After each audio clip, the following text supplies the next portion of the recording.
Hello, everyone, and welcome to another episode of the Rouge Rugby podcast. My name is Dan Murphy, and with me this week is Stu Hardy and Derek Brissett. Gentlemen, I want to start with a thank you and an apology. So let's start with the thank you. We want to thank Curry Hitchborn of UBC for joining us last week. Already, it's like one of our top listened podcasts, so it means that what he had to say really resonated with some of you guys. So we really appreciate you, Curry, coming on the show. And my apologies actually to one of my co-hosts, Mr. Stu. I am so sorry, buddy. We were having such a good time with Curry, and then we got him to make his picks for the games last week, which I'm pretty sure he went 6-0. Like I think Curry did. He actually messaged me after. He's like, "So what do I win?" And then so I told him I'd buy him a pint the next time either I'm in BC or he's in Ontario. But in all that fun, we forgot to mention your picks. So, Stu, I am sorry. Oversight on my half, and then unfortunately, Mr. Derek had to work late into editing that episode, and he also missed it. So, I am so sorry. We love and appreciate you. We are sorry that we missed that. Let's be real. People only wanted the Toonies picks. Yeah, that's none of Well, that's not true. By the way, I feel sad. I feel like because I just forgot to put it in. That's what happened.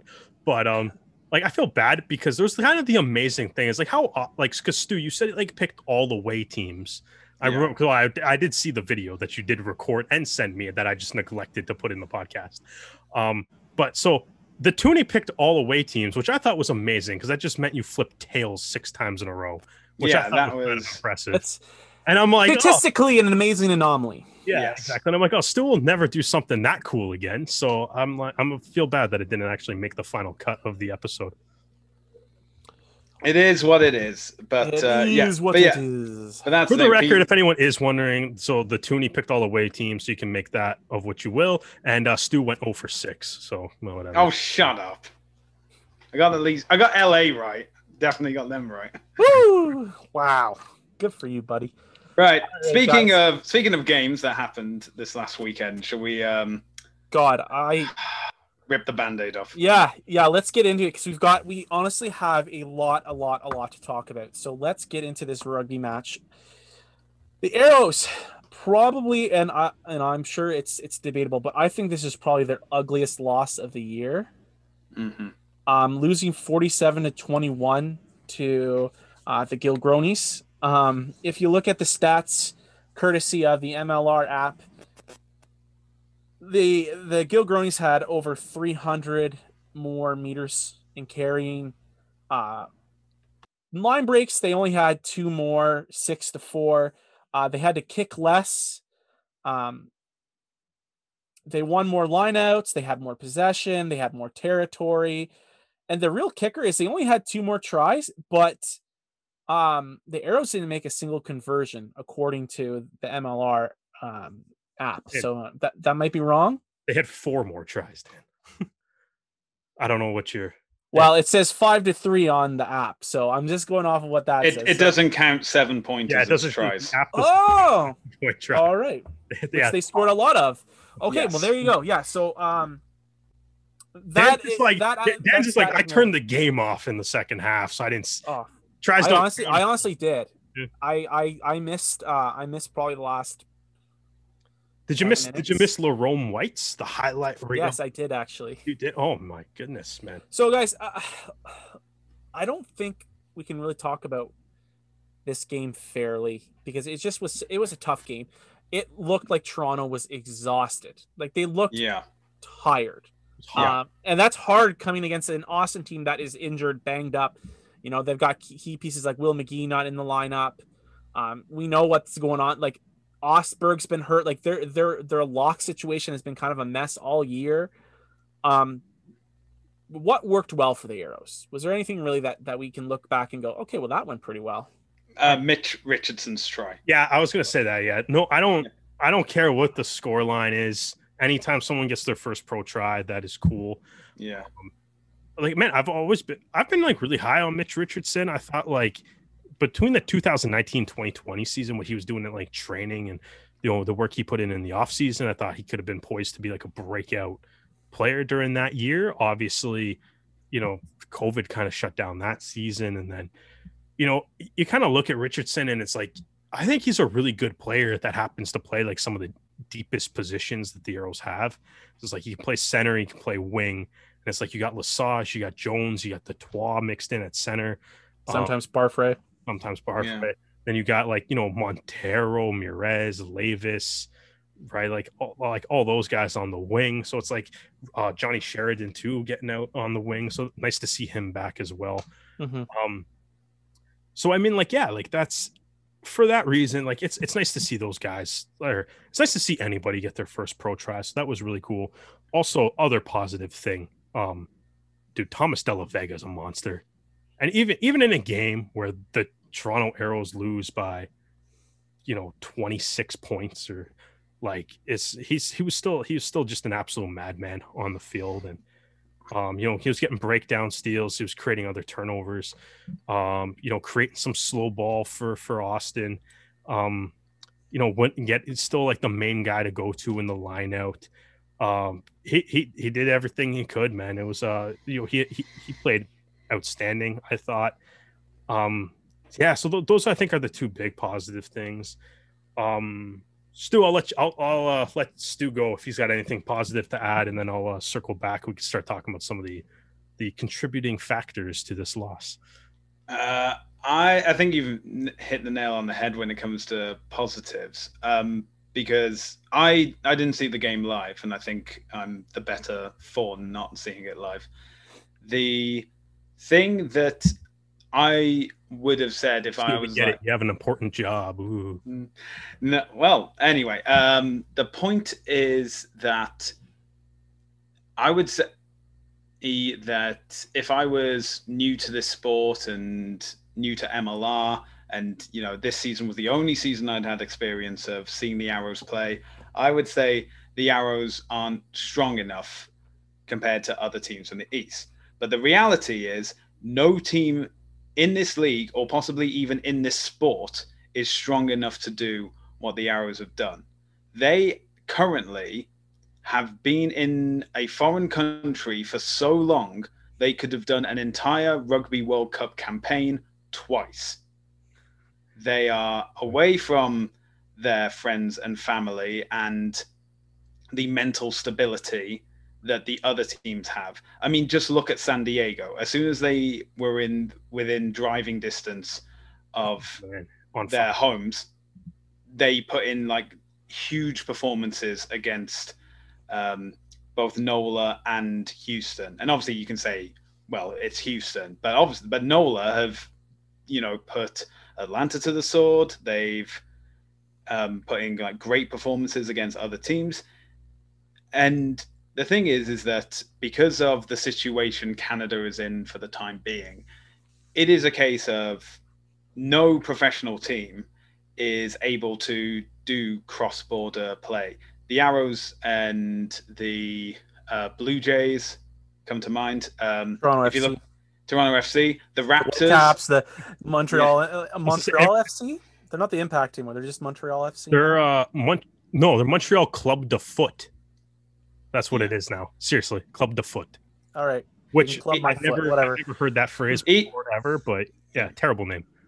But the whole sense of to go to a foreign country, to be away from friends and family, and it has me thinking that those guys that are going off to the UK for the Canada games, once that tour is over, fly the plane back to Buffalo, get a coach and drive them into Toronto at that point, because they can't mentally be there for these final few games. They haven't mentally been there for the past couple of games, at least, I think. Like these mistakes that are creeping in, such as getting the Lerone White intercept, I don't think would have happened if you had the team have previously been in Toronto the previous week. And I know that there's the difficulties of always like, oh yeah, we fly to Toronto and then we fly out and then we fly back and out and so on and so forth. But you at least go back to the stability of, being with your partner or being with your parents or being with your friends. Yeah, like sorry to interrupt, Steve, but like you look at like Toronto FC or the Blue Jays especially, they can afford to uproot their family for a period of time and have them live down in Buffalo. Like they can financially manage that. They're multi-millionaires. They can just say, yeah, okay, let's buy a condo in Buffalo. You guys fly down. The Jays also have like more than one facility too, right? Like they're playing at their spring training facility in Dunedin. Then they move up to the AAA facility in Buffalo. Yeah, I think they're permanently at Buffalo it's also like now. if you're the Blue Jays too, like when you show up to work, you get to see like Blue Jay logos and stuff like on the walls or whatever, right? Like you know that the Arrows know that they're not in their home. Like this isn't their home, and they can't go home to their families. They're in a hotel. Still, the Jays, like the Jays are playing games in Buffalo where, like, I mean, it's Buffalo, it's close. It's obviously there's a border in between, but like the Jays are playing games in Buffalo. You look at the crowd in Buffalo, it's all Jays stuff. Yeah. Right. And when it's like the Arrows, if the Arrows have a home game, nobody at this game. Yeah. If the Arrows even have a home game, they can't even have their fans there because it's just financially to bring fans in. It's a lot. It's just way too much financially to have to work for the team. And that is such a heartbreaking financial decision the team has to make. Yeah, because I was actually watching the video from when we were interviewing Bill Webb last year, and he said that the plan was to have double headers. Now, obviously, this weekend is a double header, so there will be fans there, but they're rugby ATL fans more than that. I know that like the American Rugby Pod have said that they want to stop by and watch any games, but realistically, I brought up the Blue Jays because it just shows you, and I'm agreeing with Stu, it just shows you how tough this whole experience has been. And again, I brought it up in the preseason about why I didn't think the Arrows were going to be first overall, and we talked about it after that Fire and Ice Cup, how Lucas Rumball and Chris Silverthorne mentioned how tough this season has been. Their whole experience right now in this season of MLR has just been brutal, and it's not MLR's fault. It's not, it's just the fact that the conditions that they've had been put in, it's going to emotionally and mentally have a toll on them, and we're seeing it on the pitch. Yeah, like brain farts all over the pitch. I mean, I think at the end of the day, it's like when you do look at this, like, I mean, I think before the season, we were talking about them being in the playoffs and stuff, and then, it's disappointing that it hasn't worked out that way. But at the end of the day, too, like, I'm just kind of happy they're playing. Like, for sure, you had to do a lot just to get them to play, and now it's like, you're essentially all but mathematically eliminated. It takes one more loss and a couple more wins from somebody else. That's the problem. It's out of their control at this point. Do we talk about the actual game though? Yeah, let's talk about the actual game. So what we know the situation stuff. Yeah. I will say something that worked well for me is I liked what I saw from Andrew Quattrin coming off the bench. Not so much with his line-out throws, but I liked the aggressiveness he brought onto the pitch. I think Andrew's kind of had an up and down year. He's been hurt. Jack McRogers has kind of been challenging for that starting spot. He's been in and out of that number 2 jersey. So for me to see him have another strong game coming off the bench at the beginning of and we'll talk about it later. At the beginning of the year, I had Quattrin as my starting 2, but right now it's really murky. Both him and Howard haven't been able to hold down the 2 jersey for their respective teams. So that's gonna be really interesting. I'll tell you though, I think with this game, there's the one big stat that's just kind of like, I guess, shows the outcome of this game. Turnovers. Austin had 6, Toronto had 13, which, double the amount is a lot. You look back at, some of those tries, Hugh Roach interception try, Rome White, the famous, probably going to be probably going to win try of the year. We'll never get away from seeing that ever. Man, it's there's a lot. There's just the dropped balls, the turnovers. Austin had a couple tries off counter attacks and stuff too after their defense kind of held them.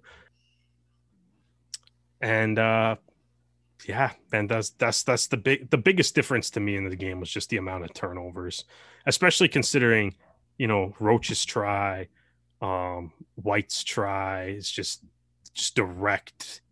Here's a bad pass that's picked off and picked off, ran all the way back, turned into a bunch of memes and jokes after. But I don't know. I feel like that was just kind of like that was the big downfall to me in the game, was just the amount of turnovers that the Arrows had. And Dan, you kind of mentioned too, there's just some lack of execution in general throughout the game as well. But is what it is. Stu, how did you feel? Like, what was really glaring to you with this game? I don't know. I think it may just be because I've been supporting the Maple Leafs in the playoffs, but I was disappointed, but not surprised, in the sense of, obviously the Austin is light years from being the Austin they were in 2019, and it's not even the same Austin. It's not even the same Gilgroni's team that Toronto played in 2020. Things have really come together with that outfit, and congratulations to them. And that's the thing, is we know the Arrows weren't good enough for this game, but Austin have come leaps and bounds. And you could argue that, if we hadn't passed at this point, Lerone White would just be another Austin player that we have to just remember every time we play them, or if we knew the rules of when a ruck is formed or not, that last try for Austin wouldn't have happened. But obviously things like that gamemanship, that ability to know the rules of the game and capitalize when you can, has done loads of benefits. And you were right, they have been through injury hits of their own, and it may be a challenge for them to even qualify for the playoffs, because obviously it's only 2 spots this year as opposed to the proposed 3. But yeah, this is a good Austin team. I know it's been great earlier this season, and if certain players were available, then I'm sure they would have been a great team on Saturday. But yeah, it's just it's a combination of factors beyond the Arrows' control that's got them in the position they are. It's not just been the game against Austin. It's been the inability to score those points against New England that made them only leave with 1 point instead of 4. It's been the penalty that then became the final try for Atlanta that prevented them from winning that game. And we are now in like the business end of the season. 2 teams have already been eliminated from playoffs, both in the West. And because of these results, it's a case of that the Arrows will have to win not only just win their game, but hope 2 other teams lose. And that's the thing. It's like you could do everything right and you could still be eliminated by the end of Saturday. And I don't know, I think part of me, I don't know, maybe it's the Welsh pessimist in me, for example, but part of me kind of just wants it to be over. It wants the elimination to happen so we can say, right, okay, we're out. Let's do something wild and wacky, and we can have... Let's give guys opportunities. Let's give Juan Cruz Gonzalez. Let's get him down, and he can come in at fly half, and we're going to talk about him later. Guys that are actually down in Atlanta, get Kobe Faust in. Maybe you can get him in. Yeah, let's talk about him later, because I actually really am curious about that situation. I want to bring up about something that we talked about later. So put a pin on that. Yeah. And you know what? I have to give props to Austin, because I think what they've done is not only have they brought in some good, strong American talent, Ruben DeHaas for a short period of time, Bryce Campbell's back, Will McGee's back, they brought him back last year. Christian Osberg has been a great kind of fit with this team when he has not been battling injuries. Cam Dobson. I think what they've done is they've brought in real professionals. You think of Deshaviz, London Irish, Frank Halal, All Black, Isaac Ross, All Black. Kurt Morath is back in MLR They brought him in last year. Will McGee, experience overseas. Bryce Campbell, who, in my opinion, is going to, I think, should be wearing the C for the U.S. now that Aj McGinty's hurt. So, I think that they've added some good American talent, which has been the kind of interesting debate with the Gill teams. But I think those leadership pieces that they've brought in, whether foreign or American, has really helped the young guys. Like Don McKenna was on fire in this game. But you know what? I remember watching him play previously and going, he's got all the talent in the world. It just seems like there's something missing. And maybe it was just hearing something from one of these guys.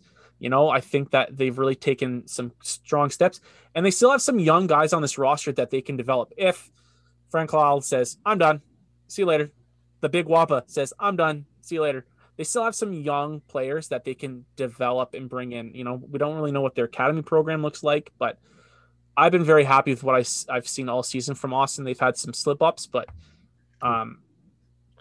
they were impressive. Yeah, they're definitely, far cry from 0-16. I still like the Herd better than Gilgronis or Elite. Elite was bad. You can't be, Elite. No, I'm a Herd. You can't be called Elite and go 0-16, right? So, yeah, that's true. Yeah, but I mean, I agree. They're much better. Jeff Hassler said they were going to be much better when we had him on our podcast a few months back, and he was right. I think though, looking the way the Arrows got to close out the season, man, you got to play New York, Free Jacks, NOLA, and Old Glory all still. That's not the order. That was just me looking at the standings, and then we have to play all four of them. But I think we got NOLA this weekend, and then I can't remember what the order of the remaining three. But you got to play all four of them. So, just go ruin someone's year. Yeah, play the spoiler. Yeah, exactly. Let's do it. Yeah, it's go fun. Somebody's year. It's be the team. I think they played the Free Jacks last. The Free Jacks need a win on the final week. Don't give it to them.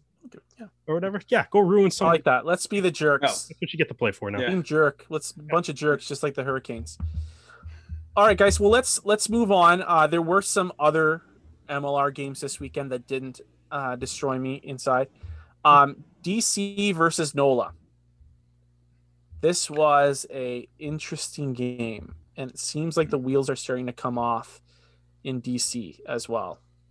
Yeah. They still got an extra game. No, they have more points, obviously, but because of the point differentials that are currently in place, they have an extra week before being eliminated, and they need to pull their finger out and see these games out, essentially.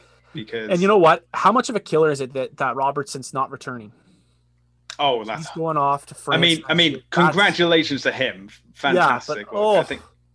That's good for the league, though. I think, in a way, I guess. But it's good to see guys can use MLR. I'm fine with it for guys like him. An international player going. It's a little tough pill to swallow when it's an American or a Canadian. It's so happy for you, buddy. Eric Howard, we were kind of looking at it before game because he was a surprise addition to the lineup. Lots of guys were surprise additions to the lineup. I mean, good on NOLA being able to basically, I guess, not know who you're actually playing and then kind of come out and string together a win despite barely touching the ball and barely having any territory. Getting into a couple scraps and having 3 yellow cards, and you somehow won. So I mean, good for them. And also as a former Ospreys fan, it was great to see Hanno Dirksen. Yeah, Hanno killed it. That's Hanno's best game since he easily. He's getting his feet back. Rats looked all right. He's settling in nicely. He's had a couple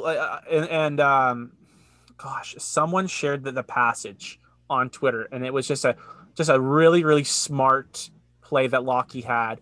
And if it wasn't for that play, NOLA might have turned the ball over. but he had a really smart play where he just kind of held the ball, kept the ball where he might have passed it, and just kind of drove forward and kept possession, actually made some good meters. And I think that's just kind of some of that smart play that we're seeing from him. I really don't know where he sits in terms of Rugby Canada's plans. I think he's found house money. So he's on the team. Yeah. So it's going to be interesting to see where. I feel like all our analysis of the best Canadian performances this week are just going to be like, he's on the team. He's on the team. Yeah. So it's like, just get to this roster announcement. That was Speaking of which, Michael Smith on the team. He's on the team. Unfortunately, lost his starting spot to some guy named Chris Robshaw this week. And suffered. Never heard of him. I don't know. That was a playoff game. That was so much fun to watch. Dude, oh man, that was great. Finish. Man, how many tries did Utah score when Fraser Hurst became the scrum half? That's all I'm saying. Yeah. On the team. Yeah, exactly. On the team. Fraser Hurst on the team too. I'm pretty sure heart medication is now $1 in Utah because they've given their fans like last minute wins in the last 2 games. You know what? Like that was one of the things that Curry said last week. It's like fans want they want to watch guys getting stepped, big hits, tons of tries. Yeah. No one wants to see a gazillion scrums and kicking. If you're the person, if you're that person that Curry described, that's like, I just want huge hits, guys getting stepped, try after try. The Utah Warriors are your team. Yeah, and you know what? It's fun. It's whether they win. Honestly, like I feel the Warriors are that team where it's like whether they win or they lose, you will be entertained, and that's probably one of the best things you can be as a very similar to this current Toronto Blue Jays team. Yeah. Win or lose, lose, entertained, man. And that's honestly that's the best thing that you can be, right? Like, if you're trying to sell a product and you're trying to sell the game to get fans to come out, right? It's like you can't be banking on like, oh, the team has to win in order to enjoy it, right? You can't control if the team wins or not. But like the way Utah plays, man. Like, it's fun. Like, I like it. You know what I mean? I don't know if you want to be giving up 41 points a night, but hey, if you can score 45, then I mean, by all means, I'll sit back and enjoy the show. Because that was a ton of fun. Also, Michael Smith is a monster, by the way. Yeah. Like, we're gonna get into him later, Derek, because again, his stat line from this game though. Go ahead, give it to me. Yeah. So Michael Smith played 25 minutes. He had 18 carry meters. He had 10 tackles, and 8 attacking ruck arrivals, 7 defensive ruck arrivals. So his 10 tackles are like, I think they are. Let me pull this up. So his 10 tackles were 4th on the team. His made tackle percentage was the highest at 100%, and he also had the 3rd most opponent, or the 3rd most opposite defensive ruck arrivals on his team in 25 minutes. He matched what Robshaw did in 55. Yeah, but you know what? He's got that young man energy. Oh no, man! Robshaw's just kind of riding the wave of the game. Yeah. Michael Smith is grabbing a surfboard. All I'm saying, San Diego. All I'm saying, San Diego, is you remember what your record is when you start Michael Smith. So that was a loss, and he did not start. That Rooney ATL game was a lot of fun to watch. Loved it. Had a lot of fun in watching it. I loved what Quinn Nwadi did in that game. He's starting to show more and more when he's at center. He's a little bit stronger of a defensive presence than I thought he'd ever be. So I'm happy to see that. I still stand by. I think that center is his best position. But it's nice to have that flexibility that he can cover the wings. No Matt Heaton again. I think Connor Keys played pretty well. I liked what I saw from Connor. It looks like he's a little bit faster this year, especially in his last couple games that he's been playing. So I'm happy. Always see Connor Keys starting. I think he's going to have a prominent role this summer in those test matches in the UK. So that's great to see him having to start for Rugby ATL. Yeah, I thought so. Again, I was working at the time, so I've only been able to see the highlights. But this was a impressive performance from New York. And if you want to talk about intercepts leading to tries, I think like the final one for New York was chef's kiss, so good. And but yeah, this was like New York and ending 7 match winning streaks. Name a better duo. It's they've done it with ATL, they've done it with LA, and are they now going to fall into a curse of them losing a game on the 7th? I don't know if they are currently on a winning streak or not. Well, at least one. But yeah, this is it's really interesting because I think like the Rugby Network tweeted out after the results of the game, it's that New York have now taken the top spot, and I was like, ATL are still on 41 points, New York are on 39. I think is it that fact that they've got a game in hand? Do they have a? They didn't ever like respond to explain it. I think that may be their logic, but I don't know. And they're just on fire so much right now that they're just assuming that they're going to win their next game. Yeah. But yeah, it's really interesting because obviously this could be the conference final for the East at the moment. And it's a situation in which New York have won both fixtures this year. They have the double over Atlanta. So Atlanta could finish top, and it may not be them going to the grand final at the moment. So what can we expect? Yeah. All right. Well, another Seattle kind of heartbreaker loss.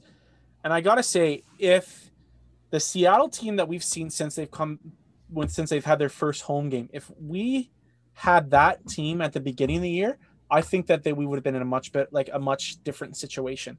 Whatever setup they've got right now has been playing so well. It's just they can't figure out how to finish games off. You also have to ask, like, what happened at the start of the season? Like, why? Yeah, why wait until partway through the year? Yeah. So I think Curry kind of touched on it, and we've had conversations with guys that have been part of the organization. I feel like it's just kind of chaos right now. They managed to make it work because they had the right guys. They put out job postings for an assistant coach. That's So halfway through the season. Yeah. Very interesting situation there with their back office. But, again, like I kind of mentioned with Austin, is they've got the pros there. They've got the guys that have been in the trenches. It's just, I think there's something that's missing. Maybe it's depth with proper front row players. They've kind of leaned on a lot of inexperienced props this year. Phil Nicky and Sears Duro. And, they had they had Kellen Gordon, Tim Metcher, Sears Duro, and Jake Ilnicki for a long stretch of MLR's existence. That was the best prop depth in the league. Now with Kellen Gordon dealing with his family's medical issues with their son, he has been unable to play this year. So that's been kind of in a hole. And Sears Duro has been kind of injured and not, it's depth this year has been such a huge problem for many teams. It breaks my heart. They were like my first love. They were my first team I cheered for MLR, and to see them kind of have so many problems this year, it hurts. And then they did so well. They went into New England where nobody's had any success, and they almost did it. And then those crafty free jacks, whatever a free jack is, they managed to pull it off. Those Whistler punks, or those night watchers. Yeah, let me just get the name of the player because I'm gonna butcher his name regardless. But what was it? Akihito Yamada. That try, which was the first try of the game, that was beautiful to watch. That scissor move that looked to be going to the wing and then it was straight under the post. That was like, oh, this is the Seattle we know and love. This is the team that we've been wanting to see. And, for a team that defense was always labeled as the seawall, in the past couple of games, it's just not been able to hold Has been and constant. Yeah, there's been a gaping hole in the seawall, and water is just gushing through. the seawall is a net now. It's like, but that's the issue. At the very least, the seawall is a chain link fence. It's like it might stop something. But there's still a lot of holes in it. It's like, I don't know if you guys have seen them, but they use them a lot in backcountry roads. It's like they're like orange fencing that they use to stop snow drifts. Yeah, that's Seattle's defense. Exactly. It's like it stops something, but there's still a lot of holes in it. And Josh Larson's continuing to have a strong season. He's just so damn tough. And he's been one of those guys that kind of went into the World Cup and it was just like, well, yeah, he's there. He had a little bit of time with Austin, and since he's been amazing this year. Cup, him and Matt Heaton, I find, have benefited the most from MLR in terms of Canadian players.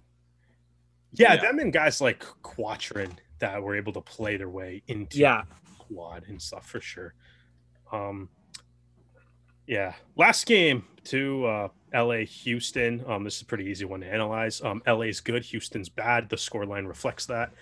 The only point of concern from a Canadian perspective was Corey Thomas's departure from the field. Yes. Yeah. And we'll get into that when we talk about Rugby Canada's traveling roster. Let's talk about some news before we get into Canada's traveling roster, because a couple of big announcements were kind of made since we last recorded. The biggest thing is going to be the one that we keep alluding to, but never happened. Yes. Okay, so recently, the Minister of Sport and Recreation announced Ontario's return to sports program, and then Rugby Ontario released their return to rugby program with step 1 of reopening. 10 people max, 3 meters distance, shared ball only. For Rugby Ontario, it's a similar program to what they had last summer, but I think it's a little bit more accelerated in terms of the speed of which we can get back into things. I'm sick of being trapped in my house. Let's get back to being on stuff. Yeah, let's start doing things. So that's exciting news. Utah has announced their new kit. I believe that was yesterday or today? Today, because it's Wednesday. Yeah. Beautiful. I love it. I love the powder blue. That video that they made on the salt sands or salt pits or salt flats. I don't think they actually call them the salt lakes. What are they? Salt flats. Salt flats. Okay, there you go. I love them. Salt Lake is I love them. Salt Lake is a city. Yeah, and they added that cool little story about like what like Iosepa is. I didn't know any of that history of the Utah, the state of Utah or that region, so that was kind of cool to read up on. For the actual kit itself, it looks cool. I don't like white on white numbers. This has to stop in Major League Rugby. That's Austin, Utah. Austin's is bad. Austin's is really bad. Austin's was bad last year too. Yeah, like the white on white. No, LA's is okay. I think the coloring is just thicker. The blue, the blue's thicker. So LA's is kind of okay. NOLA, I still think, has that one jersey that it's kind of hard to see on TV. The one that they actually wore against DC this past week, because it has like the gold and white kind of gradient fading in and out. And then like looking at this jersey, it's like, oh, it's a really light jersey with a white number and a light blue outline. Is there any chance you can play at night so it's natural light on it? It's like I think at this point we've all heard fan comments about like, you know, the commentary and stuff in the league, and it's like, well, yeah, like help them though. Like don't this isn't going to make it easier. Yeah, exactly. Don't there goes Cruising. I mean, like Whippy. Tio. Oh God, who is it? I don't know. Well, I mean, I don't want to judge the Utah jerseys on that until we actually see them in the game. See how well the number actually pops. Sure. Maybe it pops really well. So I don't. I've got to say the front of the jersey. The front of the jersey is gorgeous. Great, yeah. It looks really cool. The powdered blue. It reminds me a lot of like what Adidas has been putting out with their like recycled plastic jerseys with like different clubs. Now that you mentioned like that they did for one of the Super Rugby Aotearoa teams. Like I think it was the Highlanders that had a similar jersey. I just think every team should have to be like the Sabercats, where it's like it's distinct. It's like, yeah. Or Toronto. Most teams are actually pretty good for it, to be honest. But it's just like, yeah, I just, especially Austin, like, why don't you just have orange numbers? Imagine if you're the stat keeper. Yeah. Like, it's for those games. That'd be wild. Maybe they're easier to see in person. Maybe. But on TV, they don't pop very well. Yeah. So that's my only concern with the Utah jersey is it seems to is that, and I'm just like, I don't know. But other than that, it looks cool. I'll judge it when I actually see it in the game because I'm not a fan of that kind of number styling and the number font. Make the numbers clear. Like even Austin, I love the idea of Austin putting last names on the backs of the jerseys. I think it's a good like marketing thing and stuff. Yeah. I think it's great. There's no point to it if you can't read the name on the back of the jersey though, right? Yeah. Like, why? Like so, I don't get the white on white thing. That's just me. The rest of the kit looks unreal. So I don't know. We'll see what it looks like on Saturday, Sunday. When do they play? This weekend. I should have just said that. Yeah. Yeah. Okay. So big news. The MLR draft is back for the next year. And we'll be including Canadian colleges and universities. Whoa. Which is interesting. We had this discussion with Curry last week about what is this? Why are we doing this? What is the ideology behind the draft? Is it just trying to make rugby American? And if so, why? But he made some really good points on Twitter as this was announced. And the big worry for him, and we've seen it be a pain in MLR side, is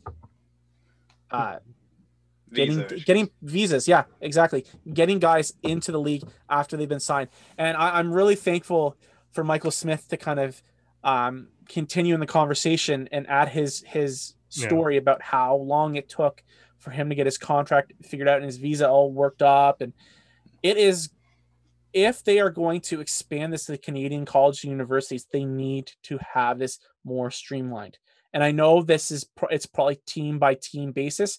The league office needs to make a better attempt at making this an easier process for these Canadian players. Because if they are going to possibly miss out on work opportunities because they're going to be either finishing, they might be coming out of their third year or fourth year university, and they might miss out on opportunities for their careers for the future. If you want them to come play rugby for you, make sure that they can get there on time so they're not at a disadvantage. Yeah. That is going to be my biggest worry about this. We can talk about, if anyone wants to go back, listen to what Curry had to say about his feelings about the draft and stuff like that. Some of it I agree with, some of it I don't. Mm-hmm. That is going to be my biggest worry about this is if you're going to take talent out of Canada, bring them to MLR and say, this is where we want you to play. Make sure they're taken care of and that they actually have a place to sign and that they get there on time. Because it's been so frustrating seeing players not get the chance to play because of the fact that the visa issues were never done. Peter Nelson was supposed to play. COVID kind of ruined that, but getting him a visa into MLR as well was a huge problem as well. So he was a World Cup player, and he had problems with his visa. Every team has a story about at least one player that's had a visa to struggle in. So that's a problem. Yeah.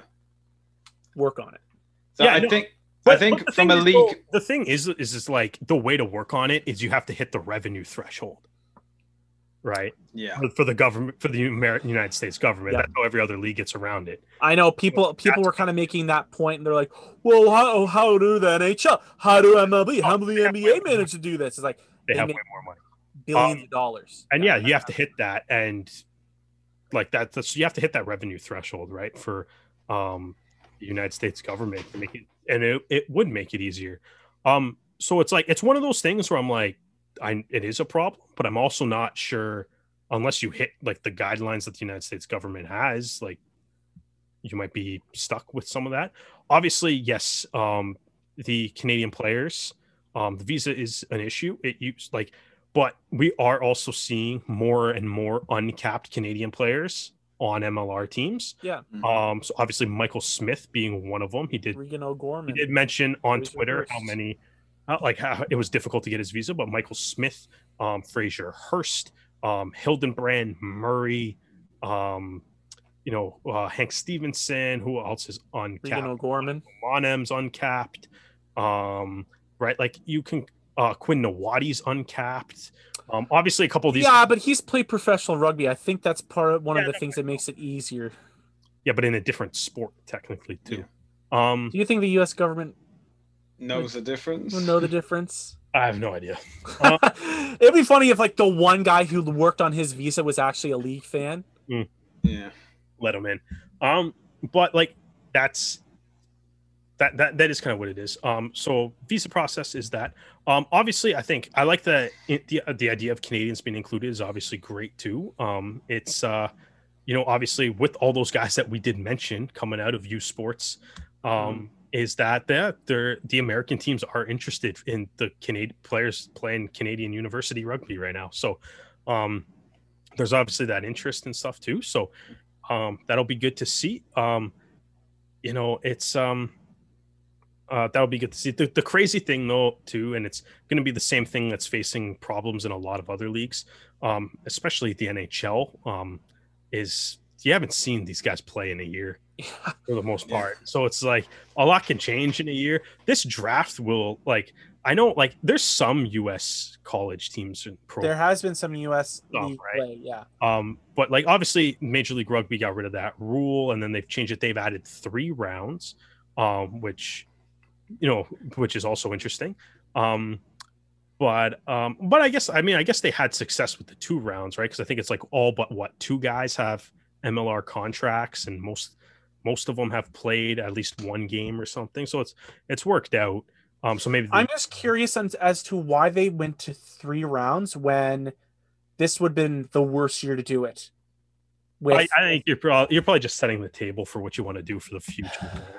The one thing though, I do think to have the draft, it's right after the season, so it'd be August 19th, which is 2.5 weeks. Thursday. Yeah, 2.5 weeks after the season starts, season ends, which is good. I think Major League Rugby, I think in that North American landscape, you do need to do off-season events. Need to be a thing. You have to have something in the off-season that keeps fans engaged.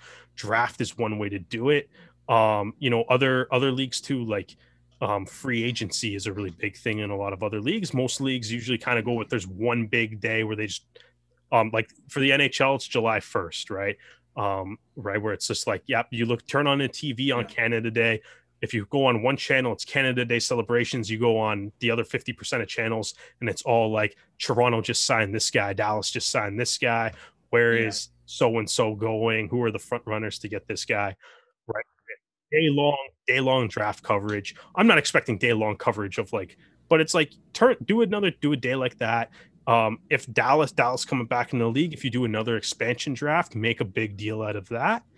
Promote that, maybe broadcast that, make some sort of show about that. If there is any other teams potentially joining, who knows? But if there has to be an expansion draft, make a big deal out of that too. So yeah, keep up with these off-season events and stuff, and I think that goes a long way to building interest in the league while it's not happening. Yeah, in the UK, in Premier League football, or soccer as it's known, there's transfer deadlines, and the last day to do so is deadline day, and you will have not to the same extent as North America, but there will be the deadline transfer window is 10 p.m. on this day, and they'll have match of the day going at that time and saying these are the deadline, these are the confirmed transfers we know, and if we get any that were made just before the deadline, we'll talk about them. But exactly, it's content, and that's what for sure. Maybe we can get MLR virtual back. Yeah, that's the most important part about the draft in my mind, is it's an off-season event. It's something to look forward to. That's fair. I like the idea of the draft. I think that the future is in the academies, but again, at the tops right now, it's 3 players that you're pulling from Canada and the US. I think that in the long run, the academies will not suffer if 3 guys are drafted. That'd be the thing that you could do, right? If you have it, you can draft guys and then do it, put them in your academy. I know, but again, if they're starting academies with guys that are 15, 16 years old, you put them through your academy and then they get signed by Noel Gold.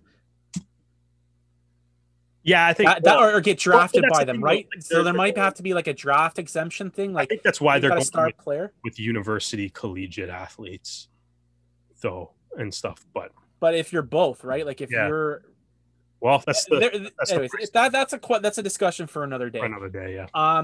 So another big news is the USA Rugby has officially announced their bid for either the 2027, 2029, and the 2031 World Cups. It looks like they're most likely suited for the 2031 World Cup. Bids currently for the 2027 are Australia and Russia. Russia is kind of a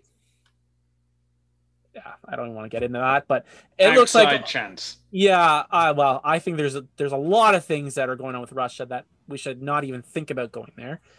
But the Australia bid seems to be the one that's going to happen.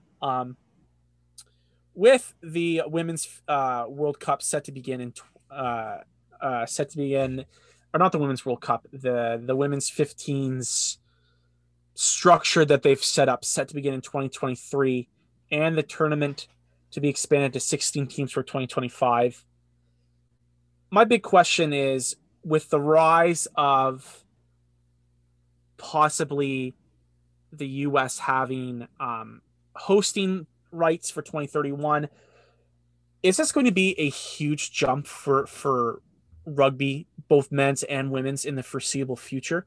I mean, if the Rugby World Cup can be in the US for 2031, and then you've got this new kind of setup in 2023 for the women's, and then the tournament expanding in 2025, the US has a strong women's program. Canada's got a strong women's program. If they do well next year, and then have some success in the 2023 format that leads into the next World Cup, and then the men's has the World Cup in 2031, that is setting up to be multiple years of success for North American squads, culminating in a possible World Cup that people will see at LA Coliseum, at MetLife, at insert another Soldier Field in Chicago. Like, the possibilities are endless. I think that, again, if all the ducks get in a row and things happen right, I think this could be a really amazing time for not just US. I mean, Canada's going to piggyback off the US's success. That's just the bare bones of this. Is if they succeed, we succeed. Yeah, I want to hear how you guys feel about this announcement that they're looking to make a bid for a World Cup. Well, it was good to see that, like, it finally be announced that they have, the United States has officially put in that bid.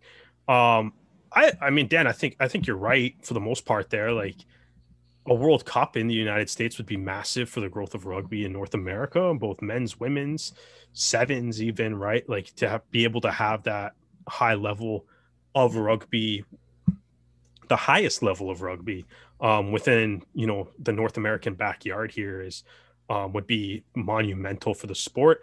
I like 2031 better personally, because you kind of go from now, barring no more global pandemics or any nonsense like that. You have MLR kind of coming in, right? You get like a nice, like, knowing that it would be, you'd get like a nice decade kind of build up to it. Mm-hmm. But even at that, right, could get a couple of like Olympics and stuff in there too. I think, I agree. Like, if the United States and Canada start doing well, the sport will get more popular just based on like the success, and if they are proving to be kind of viable on TV. The Olympics will be an interesting thing too, because it's like, if obviously, especially for like the USA men's team has a medal shot. Canada maybe has a long dark horse shot. They've won tournaments before, so who's to say they can't win one tournament in July in Tokyo. But like both the men's and both the women's teams for the USA and Canada are just medal threats and contenders constantly, right? So if they have success at the Olympics, that could go a long way. The thought process, though, is like, if that'll, like, it's just one of those things that I find it is kind of up in the air still, right? Because it's like, how many Olympic sports do you watch and then you forget about them for 4 years, and then when it comes back to the Olympics, you watch them again? no matter how good your country is, right? So it'll be interesting to see how the Olympics impact is on sevens. I think a World Cup though, like hosting it is different because hosting it, like even like being in Toronto when we had the Pan Am Games, it's like it's shoved in your face. Like you are very aware that there is a major sporting event happening in your city. Well, like I work with a teacher who currently spent time overseas in Dubai, and like Dubai Sevens was like it is something that everybody goes to. It's basically a festival. Like they're not rugby fans, but they know you go for the party, which is exactly. But I think if you hosted it, like it's gonna be like if you hosted it and say like I don't even know, I guess LA's hosting games and stuff, and then you have all of LA's decked out in like Rugby World Cup signs and whatever, right? It's like everybody in LA is gonna be aware that it's happening, and hopefully would want to go like check it out. So I think hosting it I think is a different level than just having that kind of success at the Olympics or so. But obviously that goes a long way. I think a big part of that too is if you have 2031, you can get a decade run up of Major League Rugby, hopefully building and growing as a league over the next 10 years as well. Like I think like I don't really see a negative of bidding on the World Cup. No, there's no negative to it. No. If you get to host it, like, I mean, yeah, look what it did for Japan. I'm sure all of us will be like, sweet, where are all of Canada's games? Let's get some tickets and let's go. Oh, I already told my wife. I'm like, like whatever city happens, we're spending some time in the States. Yeah, I think like so I mean that'll be a thing, and I there's no North American rugby fan, regardless of which side of the borders you're on, that wouldn't be excited about the United States hosting a World Cup. Yeah, I mean, I'm fired up for it. I hope they get it. I hope they win. And I'm going to be at as many Canada games as possible.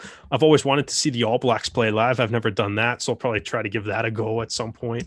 It's I'd be fired up for it. So I hope they get it, man. And I hope I don't see how hosting a World Cup could have any sort of possible negative impact. The other big thing though is LA's hosting the Olympics in 2028 too, right? Which will also be another major rugby tournament happening on, because you're going to have the rugby sevens at the Olympics, right?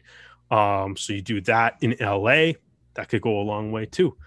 So you're kind of, at the very least over the next decade, if you take in the Olympics into consideration and the World Cup, it's like hopefully we're looking at two like massive rugby events or massive, and then obviously, but I mean, the USA has to host the FIFA World Cup at some point too, right? 26. Jeez, man. But it has the infrastructure to do so. But that's the thing is that they have the infrastructure to do a Rugby World Cup. There's like exactly that's the thing, because stadiums in the United States of America. Because that's the thing is that at the moment the men's tournament has 20. Now I know opinions about Russia hosting. They said it's reported that in their bid they will host 24 teams as opposed to the 20 that Australia are hosting. And I think the US could, easily push and say, oh, you want 24? How about we have 32? How about we do like the same as like the current FIFA World Cup? I know when it goes to, when it gets to 2026, it'll be 40 teams. But the point I'm making is that you can have that kind of tournament within. You can expand the tournament. As you said, that the Women's World Cup is going to be expanded to 16 teams for 2025. And it may get to a case where for 2029, they say, how about we expand it to 20 teams and do it the same as what the men's tournaments currently do? Yeah. Because I think the bigger impact is going to be on women's rugby.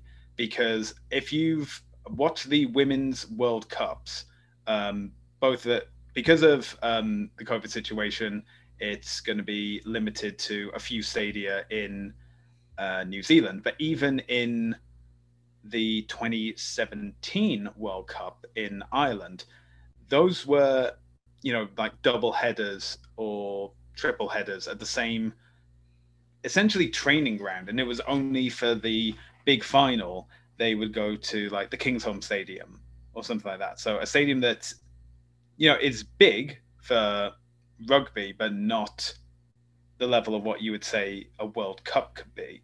Yeah. And in that regard is that I don't know if they have announced the host for 2025, but if you can expand to 16 teams, and even if you just keep it as 16 teams for 2029, you can be like, okay, we have a country that has 4 time zones. So each pool is in a different time zone.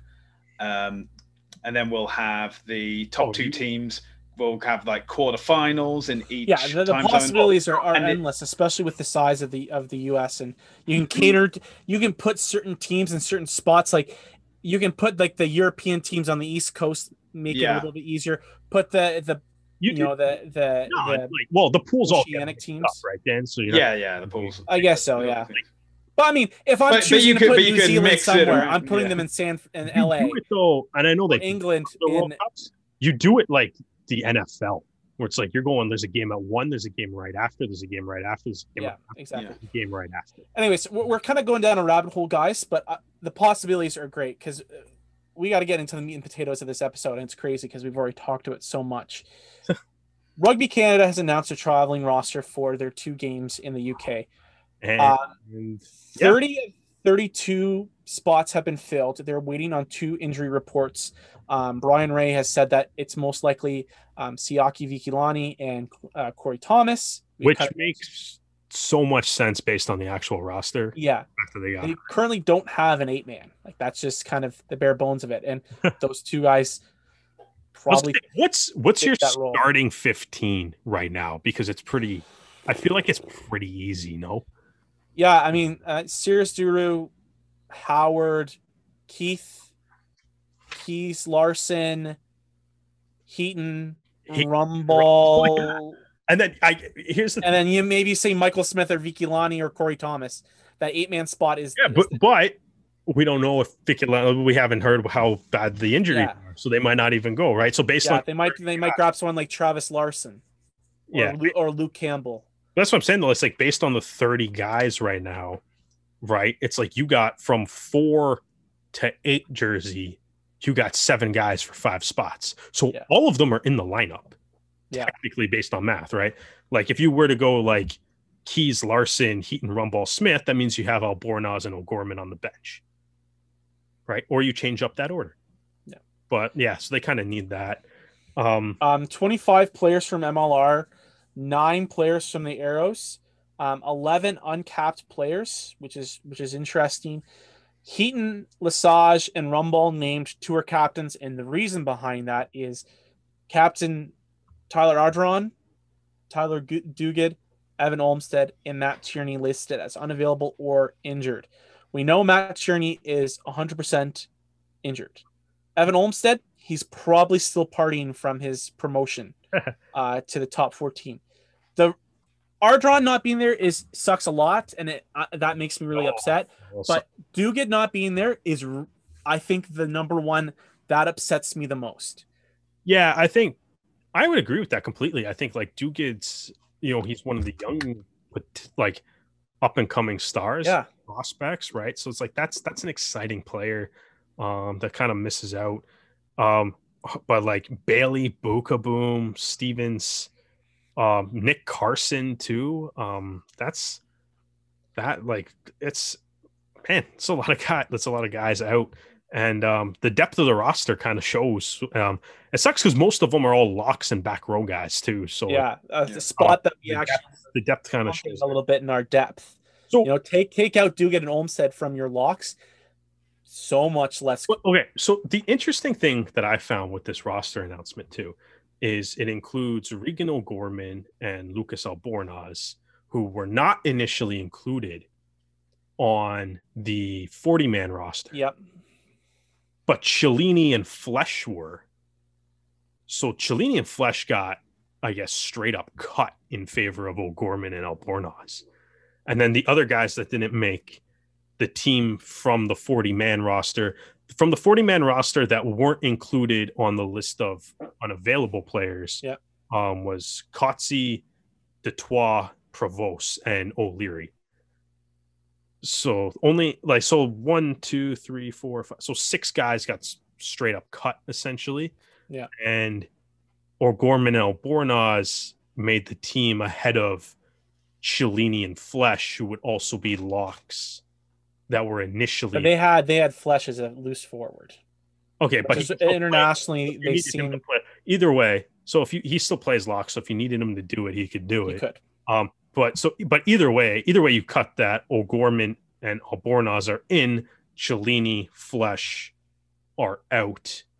Right. It's so like that. I thought that was like, how do we feel about that decision there? I think I look at Travis Larson and Paul Cellini, and I think they do two very similar things. Yeah. In terms of the game. And I look at Larson being a little bit more of a line-out threat. Like they use him a lot more in a line-out, and Cellini gets barely used.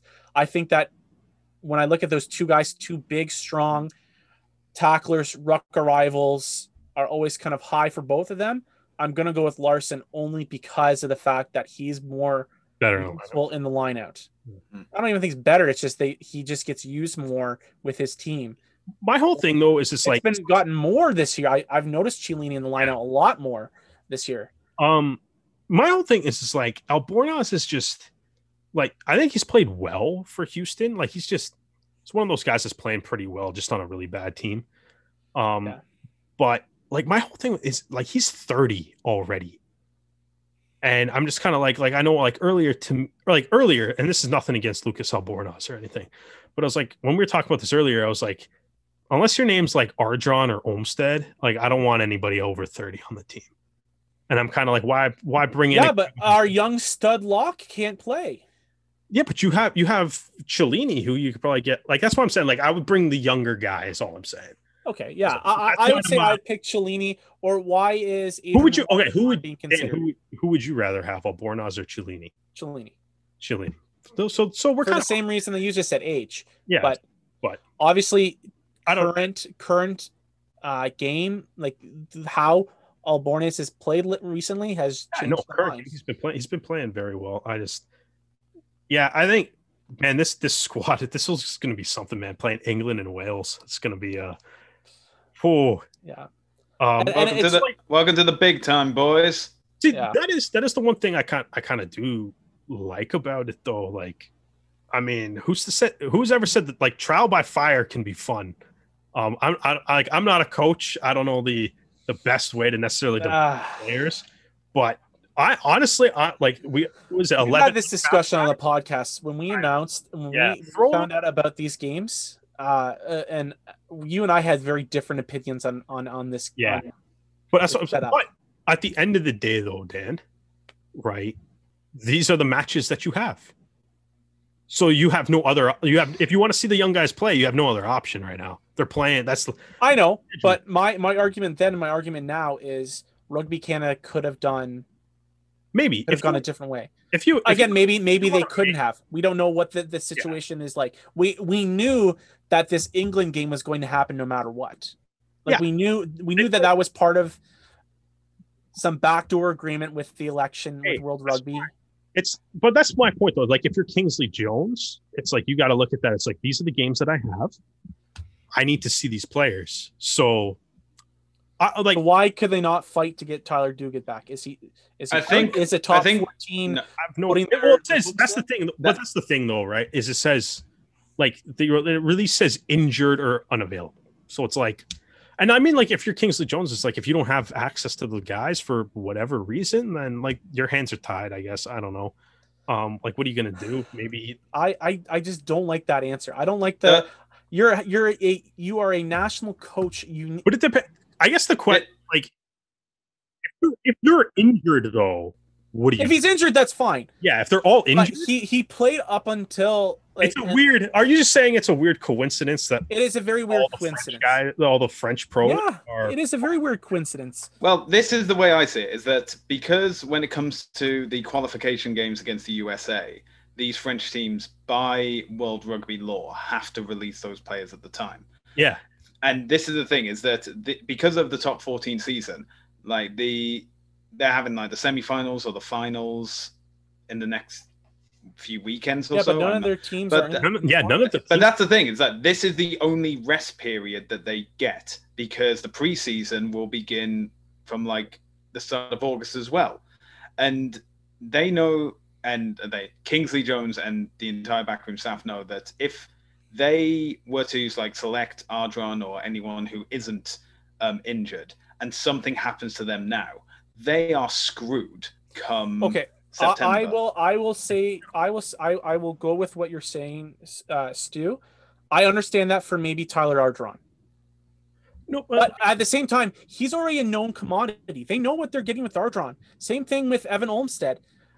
Barrett's already knows what they're getting out of Olmstead. It would make sense for Duguid, because you want to give him as many opportunities to show that he can start or be in your senior team. But for the older guys, they're professionals. Other guys are going to go play for their countries. Yeah. Or Beta from Castros is going to play for Argentina. In all honesty, though, Dan, and I know I said this when they announced the 40-man squad, I'm not too upset about them not playing, to be honest, because I think this is the stage that Rugby Canada is in, is kind of about the future, and I'm like, Tyler Ardron doesn't need to prove anything to me. Yeah, whatever. He's on the team. I don't want him to prove things. I want him to teach. I want him to coach. I want Tyler Ardron to be there for when they inevitably have a rough game against England and Wales, win or lose. He's going to be there to pick up the young guys and go, all right, guys, that is your first taste. Oh yeah, we've got many more to come. But I think that's going to be the thing, though. Is it's like, I think with this squad, and I mean, just trial by fire. Like you have to do it at this point. If these guys aren't available, right? If they're not available for whatever reason, they're not available. So it is what it is, I guess. But injuries and the weird thing, the thing that's weird to me is it's like the reports like injuries and unavailable. It's what it says, right? So that's kind of like where like the weirdness comes in. Yeah, I would rather them I would just like to know who is injured. Yeah, and why. All I know is Matt Tierney's injured. That's a thing. That's it. I mean, that's a thing that goes across rugby, though, is injury stuff. But I think, like, looking at this, man, like, I think let's assume that it's Corey Thomas and Siaki Vikilani, but that would be the other two guys, just for the sake of argument. I think, kind of looking at this, I would have, I think you get Roland in to start. I would start Roland. I would give him Sears Duru at the loose head side just to balance it out with a vet.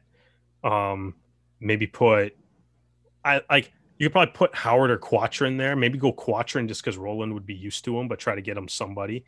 And then same thing. Like I would put Dewitt in a lineup, get him in the game, but maybe have him on the bench. Maybe give him like Keith and Nicky as his props also on the bench. Let some vet guys kind of take that.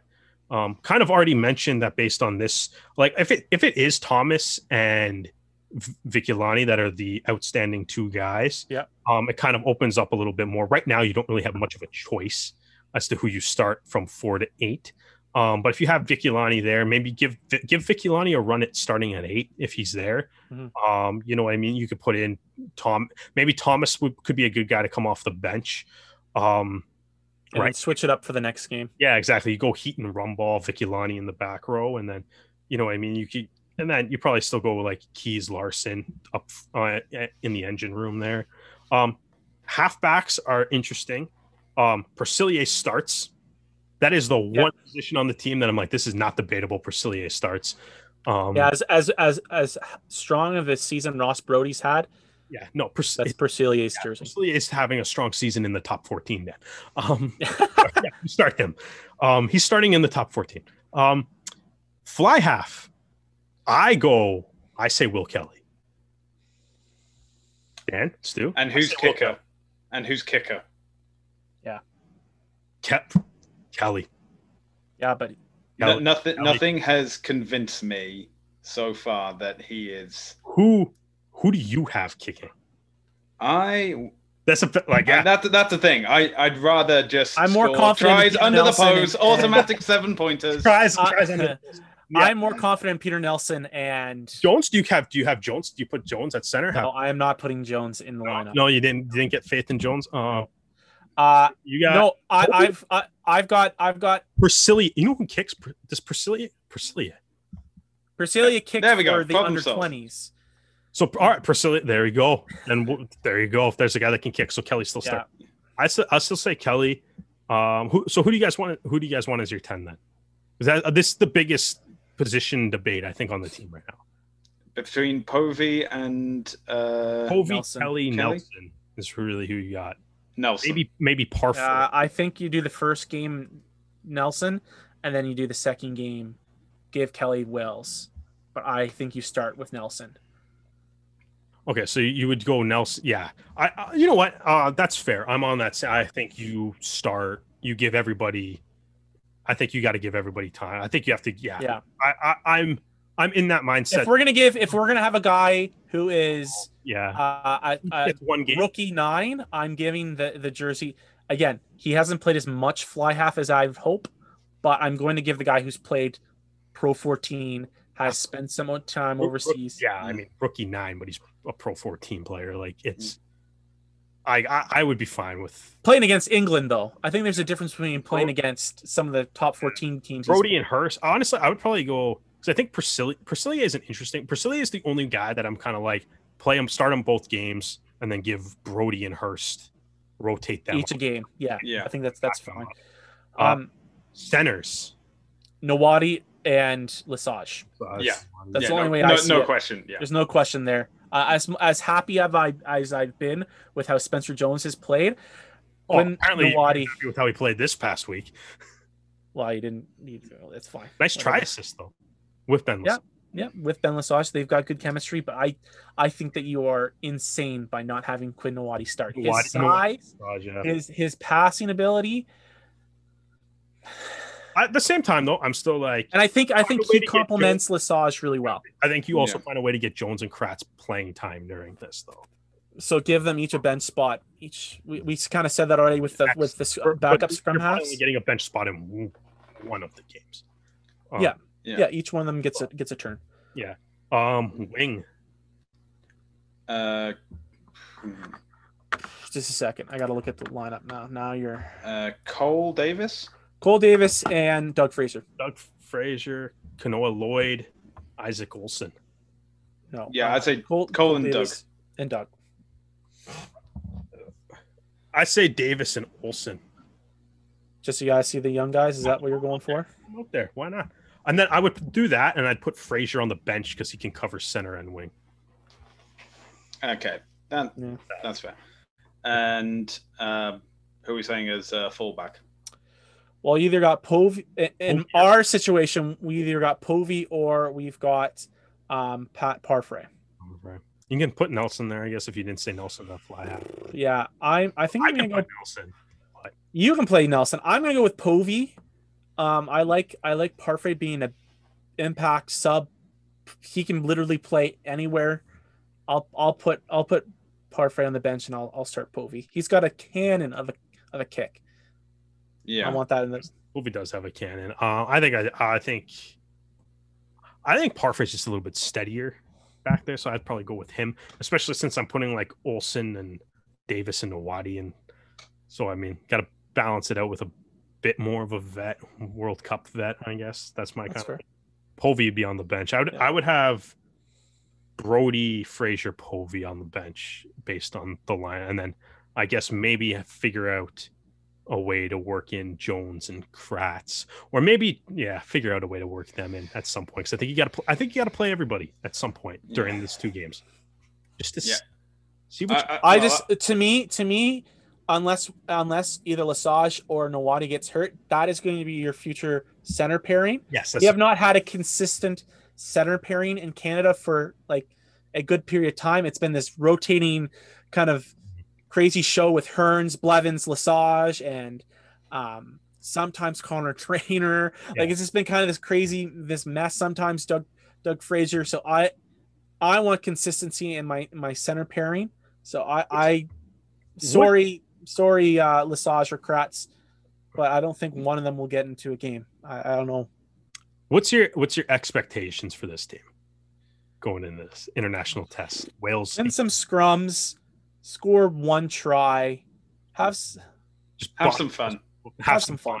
Have some fun. Don't get if the game can look like the South African game compared to the New Zealand game, I'll be a little bit happier because they had a little bit of a run near the end of that South African game. Yeah. I would be happy if that was what it looked like compared to the New Zealand game. It's definitely tough seeing, like, again, like the list of players that are unavailable is pretty staggering, right? Like, oh, it hurts my soul so much. I was so excited for Tyler Duguid. Really, Bukaboom, Campbell, Carson, Duguid, Olmstead, Stevens, Tierney. Like, it's a lot of talent to play, especially Ardron, Bailey, Bukaboom, Tierney, Olmstead. Tierney those are the ones really that hurts too.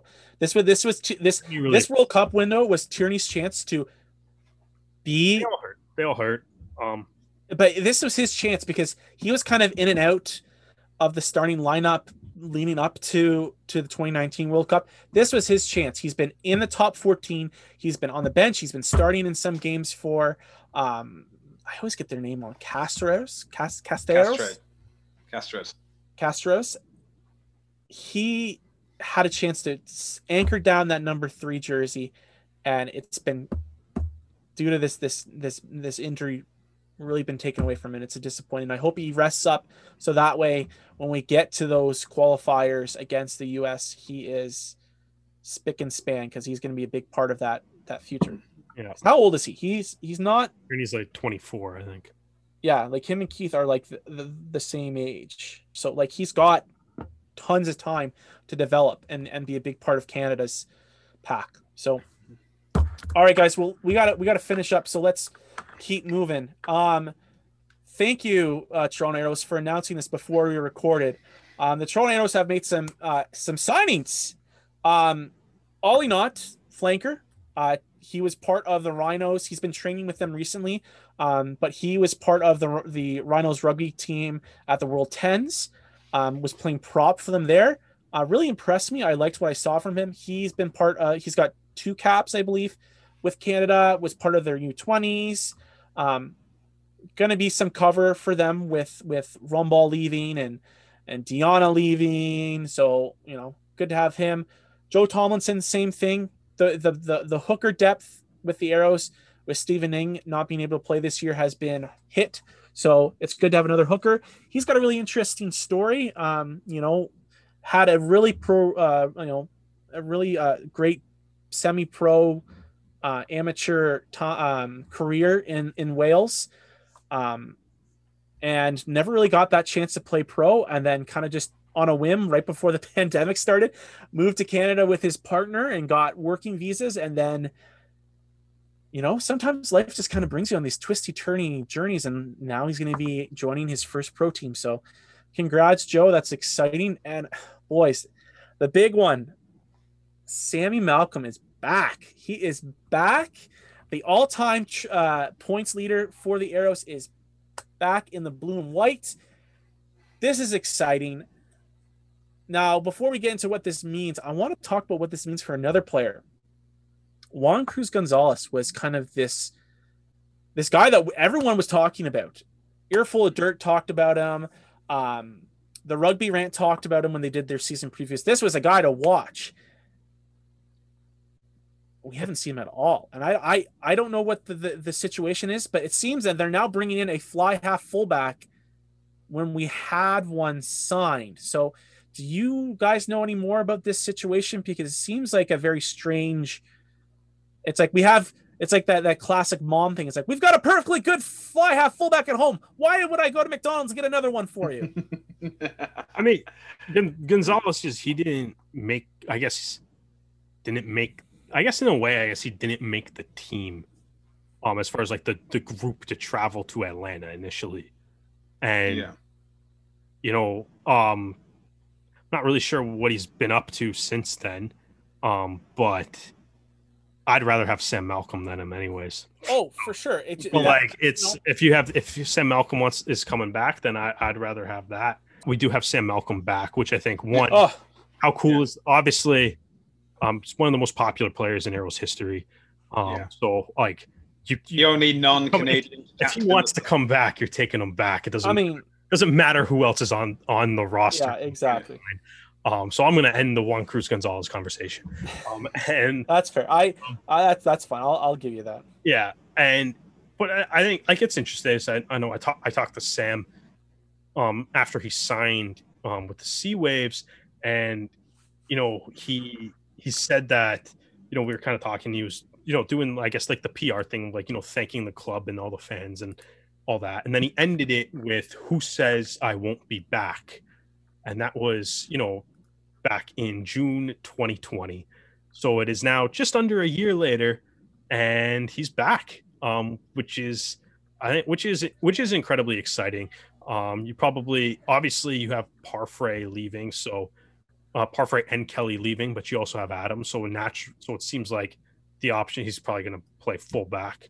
You need the reinforcements with so many guys going to Canada, and then the 3 guys going to Uruguay as well. So the signing makes a ton of sense. I think it's awesome. Just with like we kind of talked about it, I guess earlier, just how like I guess mentally taxing the year has been, and even for the fans, it's like it's awesome to see like a fan favorite, legendary player like Malcolm return. And we can debate whether it's maybe too little too late as far as the reinforcements coming in the season, given where the Arrows are in the standings, but it's still incredibly exciting to have Sam come back. I think it's a great message to the team, saying that we know that you guys have gone through a lot. Let's bring back a guy that you guys fought through the trenches for a year and a quarter. Yeah. So the interesting thing with this too is it's like, Malcolm is also one of the few players that has captained the Arrows. Yeah. And you have Rumball and Lesage leaving. So the 2 co-captains are gone. Now, I guess my question would be, would you give Malcolm a captain? No. I think there's guys that are like guys like Mike Shepard. Yeah, I was gonna say, right. It's like you would give it to a guy that's been there the whole De La Vega. Yeah, I was just so who would be now? I guess now that we kind of on it, who would be like your if Lesage and Rumball are gone, your acting captain, De La Vega. Yeah, I was okay. Yeah, De La Vega. I would say De La Vega too. Shepard obviously in contention there, the OG Arrows captain, from the Ontario Arrows days. But yeah, like I think though it's nice to just you add a guy of that character to the locker room too. Which is great, and it's really cool to kind of see like some of the articles too about like Tomlinson calling him like the best non-professional player in Wales, which is like that's a cool thing to be praised on. I mean, I don't know, what would you rather be, the best the best non-professional player or a professional player? But you're forgotten about. Yeah. So I mean, like that's super cool, and obviously, like you said, like he moved to Canada. He's playing for Burnaby Lake in the Premier League out there. So it's like that's a probably a good connection to have. And obviously, with Quattrin gone, Ing's been hurt all season, so you're down to Mick Rogers. So you need a hooker. So signing makes 100% sense. And you can bring in a guy that played that I guess at least. It's basically as good as you can be without playing for a top 14 team or a pro 14 team in Wales. So that's I'm excited to see what he does. Ollie Knott too. I think he's been capped. Looked good at the Bermuda Tens. I guess was training with them still. So he's been previously capped UVic guy. So like it's exciting to see all of the reinforcements kind of come in. Might be too little too late, but it'll definitely make for a fun end of the season. Hopefully Malcolm can get his first MLR try. We're still waiting on that still waiting on that one. Well, now he's got the opportunity. Well, that's the thing, because in 2020 you had both Taylor Adams and Sammy Malcolm doing like different kicking duties, and they were basically both kingmakers for the 2020 Arrows team. Now, I'm not saying it's obviously going to be exactly the same situation when they hopefully pair up again in any of the remaining games. But that was something that I was annoyed that we didn't get to see more of. And now I do. So I'm pretty chuffed about that. But yeah, obviously Malcolm's experience, his ability to handle pressure as well. And heart of a lion. Yeah, Lionheart. Absolutely. Yeah. It's probably, in all honesty, this is probably, based on the way the season has gone, probably the most exciting thing that has happened since like week 7. So possibly, yeah. But and these other guys as well. I mean, obviously the Joe Tomlinson story is fantastic, and it's finally coming to pass. And because he mentioned for Wales Online that he had to make a deadline choice. If he didn't have a pro contract in front of him by a certain time, he was going to go to Canada. And now he's come to Canada and he's got his pro contract. So I love it. All right, guys. Well, we got to finish up with some stuff. Again, the Arrows also announced that there will be some additional signings in the coming days. So excited to see if who else is over the hill to help them kind of finish off the season. The Arrows got their game in NOLA. We don't really have a whole lot of time to talk about it, guys. Do or die. They've never beaten NOLA before. What a weekend to do it then.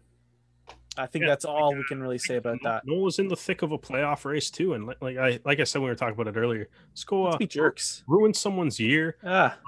NOLA's got a tough schedule to end their season with all the road games that they have to play, because they had the really home heavy first half of the schedule, so they got quite the road trip themselves. So yeah, to be honest, I would rather the Free Jacks give her a go than NOLA. So I want to win this game. Yeah, exactly. Like, man, if not for our own playoff hopes. Yeah, exactly. Sam Malcolm come back, kick a team to death again. Drop goal to win. Yeah. Let's talk about our predictions, guys, because we got to finish off this episode. So first, I actually have something for you on this. Ooh. Because as you did mention, Mr. Curry Hitchborn did have perfect predictions. So he sent me a message that says, as much as you might not like it, that he wants to attempt to defend his title. Hey, listen. Curry has also sent me his picks for this week. As we go through this here, I will give you Curry's picks. Here, just give me a second. Let me add a... Oh, you got to add the column? Curry's going to add a column for him. There you go. Curry. All right. He didn't give me any... Stu, what are you doing? Getting ahead of you, man. Killing me. All right. New York versus Utah. This is going to be two different styles. High-flying Utah versus we are going to rub your face in the cement and hope you survive. Who are you picking for this game? New York is the home team. Man, that's tough. I'm going with New York. I will break the silence and say I'm going with New York. I was going to say, New York being the home team and how much the West has struggled against the East, especially coming East. Mm-hmm. I think I got to lean Rooney, I think. Okay. Who did Curry pick? Curry also picked Rooney. Stu? I'm going to pick Rooney as well. I think having home advantage has been great for them unless they're playing Toronto. That feels... What's the Toonie got? The Toonie better pick Utah. Okay, once again, for listeners and new viewers, heads for home, tails for away. So it is going for Utah. Utah, nice. At least somebody's going for Utah. I feel like I'm going to... at least someone's going for Utah. Okay, Toronto versus NOLA. I'm going Toronto. Yeah, still keep... I'm going Toronto as well. Easier. Who did Curry pick? Curry went with Toronto too. Ooh. All right. Stu. Now this is the thing. Because we've said... Let me explain. Because we've selected New York to win, and I'm gonna go ahead and guess we're gonna say that Houston aren't gonna beat Atlanta. That means that they will eliminate Toronto from playoff contention regardless of the result. Mm-hmm. So I'm going to say NOLA so that if they are eliminated and they do lose this game, I at least get something out of this. All right. Okay, the Toonie. Always one guy. Traitor. Toronto. See, even the Toonie knows too. Wow. Yeah, the Toonie picked Okay, Utah. I'm just gonna put flip the Toonie because if anyone's not picking ATL, then you're a fool and like you're a coward. Picked Houston. Oh. Right, well, you know what? It's a trap game now. Yeah. It's a trap game. That's fun. All right. All right. This is a big one, guys. So the last time that these two teams played, it was not a good look for San Diego, but that was a different San Diego. This is a tougher San Diego. They got Rob Shaw. They got Michael Smith. They got Joe Peterson. It's in San Diego. I was gonna say, are they back? They're back in Torero too. Back in Torero. It is going to be a huge matchup if San Diego wants to continue to push for a playoff spot. Who are you guys picking? San Diego. LA. Yeah, okay. Picked LA. Stu, you're saying San Diego? Yeah. Ooh. I like it.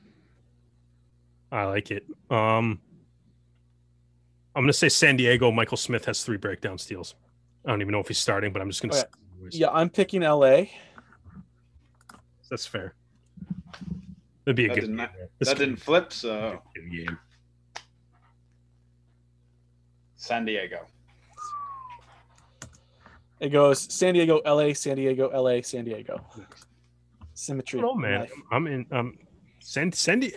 I feel like I want to see how fired up they are actually being at home. I think that's gonna. I think that gives you. That's an X factor. I think it's gonna be even more disappointing when they lose. All right, last game of the weekend. Seattle at home against Austin. I mean, why are you betting? Why are you picking for Seattle? Like, why would you ever do it? Austin. AGs. Curry picked Austin. I'm picking Austin as well. Yeah. Yeah, I'm picking Austin as well. See, even you know what's bad when even Dan's like, oh yeah, fine, I can't. I'm not picking Seattle anymore.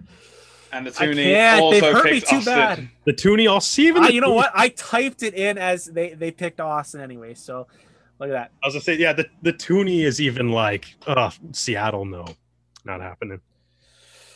All right, boys. Well, that is all I've got for this episode. We talked a lot about a lot of different things. Fans, if you want to listen to more of our podcasts episodes, our previous interviews, last week was a great interview with Curry Hitchborn. We got lots of other interviews with people like, DTH Vandermerver. We've got, Andrew Ferguson was a great little interview that we did before this season. Jeff Hassler was on 2 different episodes because we want to talk to him so much. Jamie Cudmore was a great interview as well. Take the time to listen to some of these interviews that we've had because they've really talked about how much passion they have for rugby, and we want to spread that passion to you guys. On all of our platforms, you can find our information: Facebook, Instagram, Twitter. We're on all platforms for podcasts and also on YouTube if you want to see our lovely faces in person. Guys, big weekend. Actually, I'm not even going to be able to watch this game, which is a real bummer because I'm going to be at a tiny home that's going to be in the boonies, so I'm not going to have any service. It's my anniversary. I need to go relax somewhere with my wife. Why? Before we have another child. Because you get so few when you become a parent. You get so few opportunities just to do something with your spouse, especially in a pandemic where it's not so easy just to have your grandparents come and pick up the kids. So we're taking this opportunity to go and better than to schedule anniversaries and things during the rugby season. When I got married, was there MLR? Doesn't matter. You should know. You should know better. No, there wasn't. I don't think there was yet. Isn't your anniversary during the Stanley Cup, Derek? Yeah, but I didn't miss a game. I haven't missed the Arrows game for it, so properly schedule it. All right. Well, that's all I'm saying. I'll have lots to do when I come home on Sunday.